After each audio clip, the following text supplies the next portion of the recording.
And good evening. This is the Wells Report News Special. Hi, I'm John David Wells. We are waiting for the President of the United States to address the nation from the Oval Office. This particular address is to discuss what's going on in Israel, probably what's going on in Ukraine as well, and also our southern border.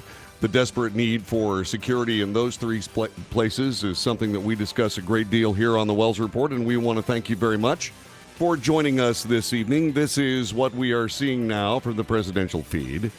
He is theoretically about to indeed address the nation from the Oval Office, and we are awaiting that arrival. We will have that for you in just a little bit. As you know, the president has been visiting. He has been visiting Israel. He has been there talking with various officials, mainly from Israel. He was there to also speak with the people in the King of Jordan, King Abdullah of Jordan, and also Mr. Hamas, the leader of the, Mahmoud Abbas. There we go. Mahmoud Abbas from the Palestinian Authority. Those two people pretty much canceled the address, or the visit by the president.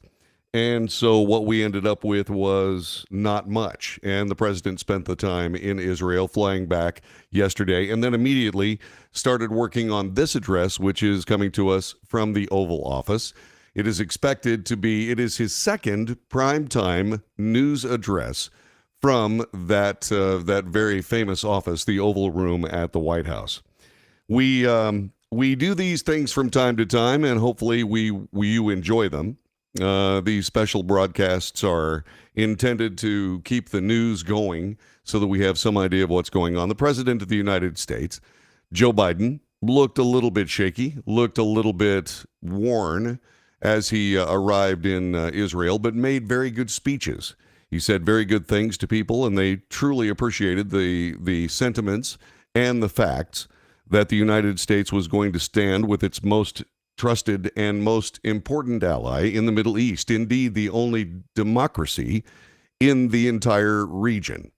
And so it is with great relish, and we're looking forward to this speech to see exactly what the president is going to say. Doubtless there will be a request for continued funding for certainly Israel and probably Ukraine. What might be interesting as well is that the president may have indeed decided that what he needed to do is do something about our southern border, which is also a possibility. And that, of course, would be a very good thing should he decide to do that. Having been on the border a couple of times wearing the uniform of the state of Texas, I can tell you that there is extreme disarray down there. And we absolutely need and must indeed find a way to shore up that southern border. There have been many people, in the hundreds of people coming across that border that are indeed on the terror watch list from many countries around the world. The terrorists that I worry about are the ones that were not interdicted, in other words, not caught, the gotaways, if you will. And also, the other set of people that bother me from an extreme standpoint are the people that are unknown as terrorists. These are people that have been very carefully trained and very carefully groomed to be terrorists, but have yet to do anything from a standpoint of actually any kind of terror activity. And therefore, without any terror activity to draw from, they have not drawn the attention of the authorities. Those people could be in our country right this very moment, especially when you consider that the people that are coming to the United States all seem to be military-aged males. Just exactly what is that all about? And we are waiting to see just a little bit more about what the president plans on doing with that, if anything. We are hoping that he does something that would resemble a presidential idea that, after spending time in Israel and seeing the importance of borders, maybe what I would like to do is I would like to do something about the borders here in the United States. Maybe that would be something that he would consider to be important. It seems to me that would be a very good idea. How about you? So we're waiting for the president to join us from the Oval Room. The last time this happened, he was an hour and a half late. I'm hoping that is not the case insofar as I was hoping that this was going to be a little bit more buttoned down from the White House. It was my hope that that with a primetime news feed that they would essentially hit the air running at exactly on time, but not necessarily the case, as it turns out. So it's going to be you and I chatting for a couple of moments as we await the President of the United States. What would you like to hear him say? Here's what I'd like to hear him say.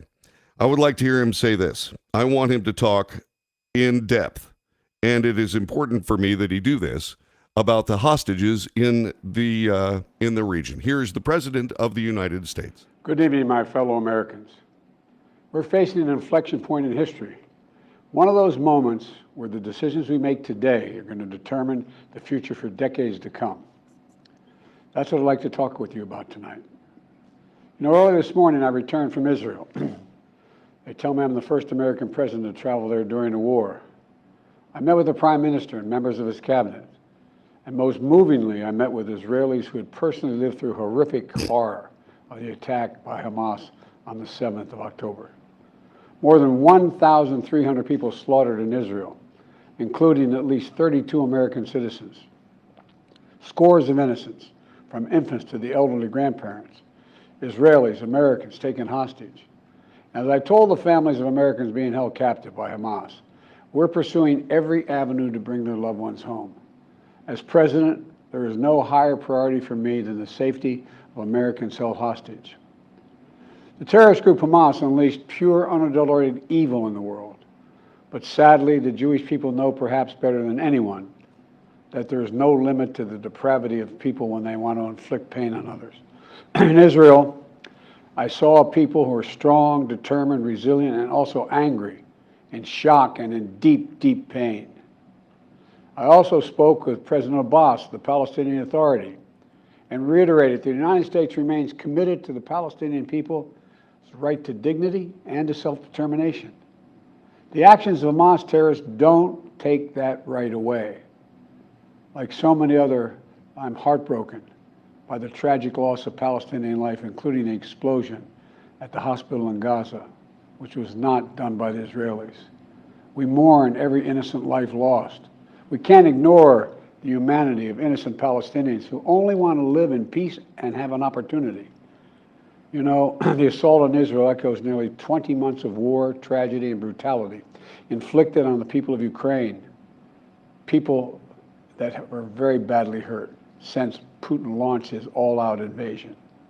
We've not forgotten the mass graves, the bodies found bearing signs of torture, rape used as a weapon by the Russians, and thousands of Ukrainian children forcibly taken into Russia, stolen from their parents. It's sick.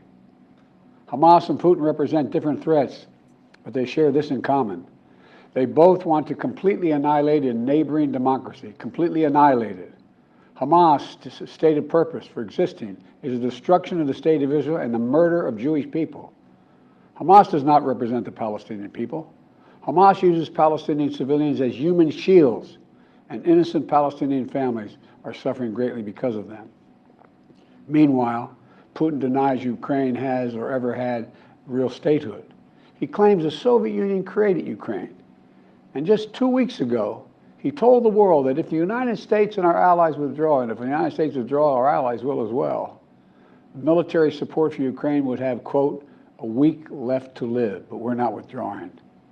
I know these conflicts can seem far away, and it's natural to ask, why does this matter to America? So let me share with you why making sure Israel and Ukraine succeed is vital for America's national security.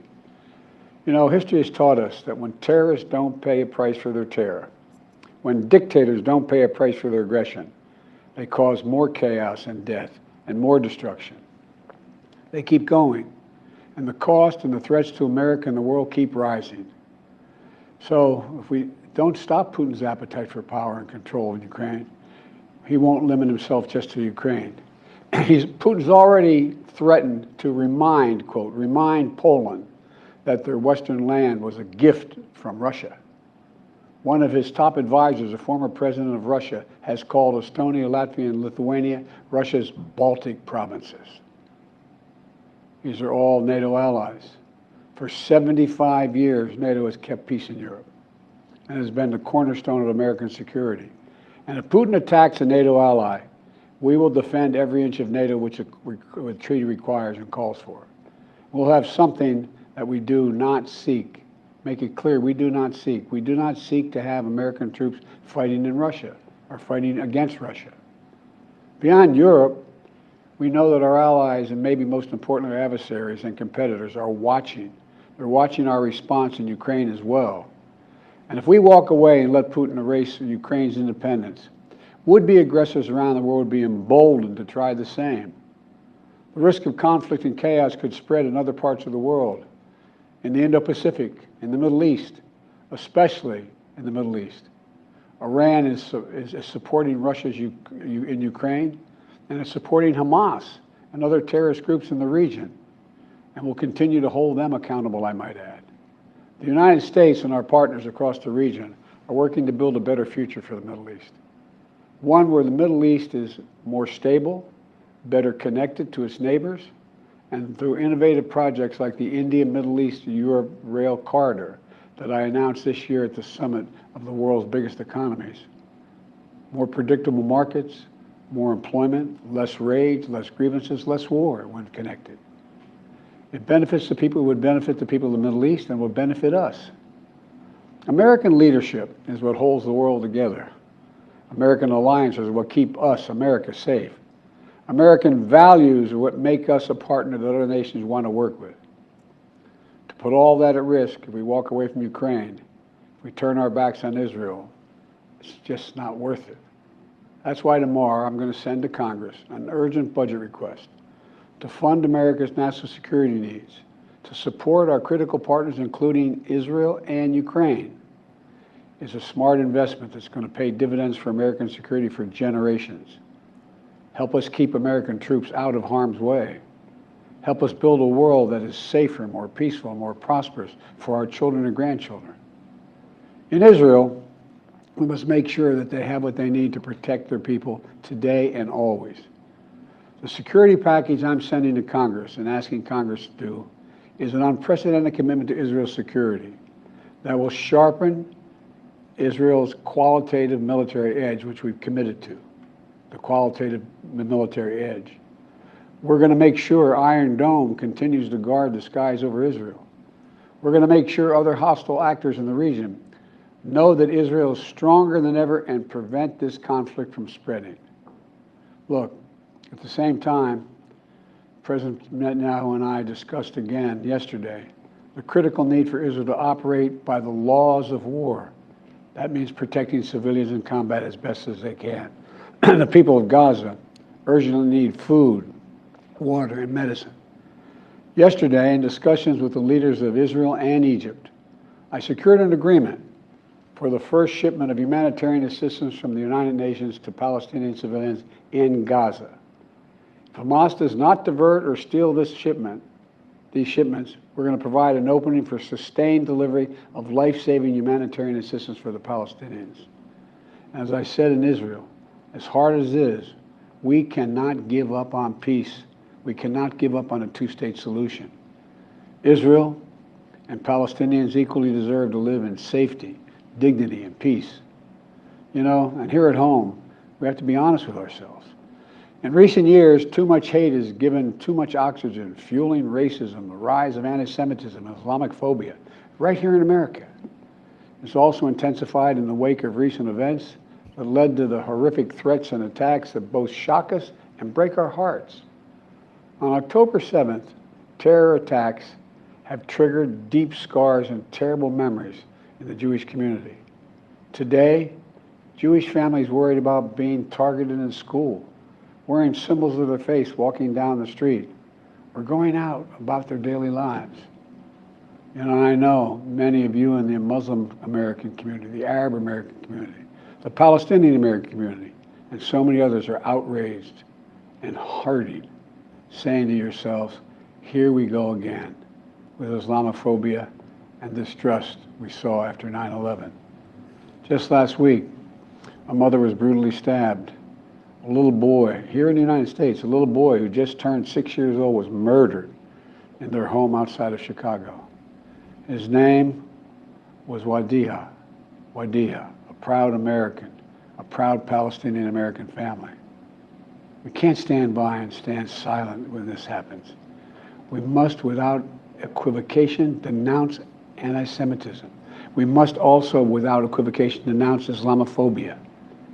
And to all you hurting, those of you hurting, I want you to know I see you. You belong.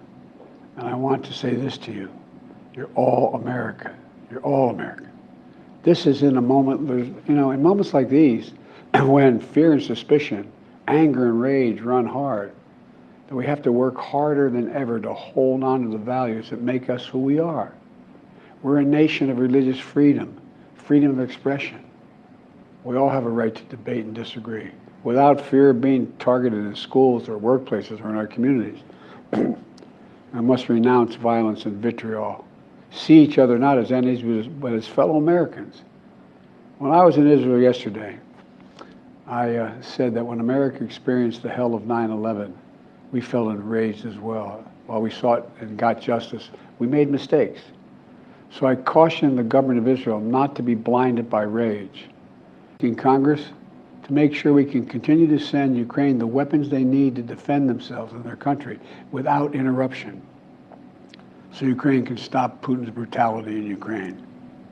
They are succeeding. When Putin invaded Ukraine, he thought he would take Kyiv and all of Ukraine in a matter of days. Well, over a year later, Putin has failed, and he continues to fail.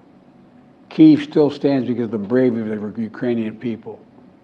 Ukraine has regained more than 50% of the territory Russian troops once occupied, backed by U.S.-led coalition of more than 50 countries around the world, all doing its part to support Kyiv. What would happen if we walked away? We are the essential nation. Meanwhile, Putin has turned to Iran and North Korea to buy attack drones and ammunition to terrorize Ukrainian cities and people. From the outset, I've said, I will not send American troops to fight in Ukraine. All Ukraine is asking for is help for the weapons, munitions, the capacity, the capability to push invading Russian forces off their land, and the air defense systems to shoot down Russian missiles before they destroy Ukrainian cities.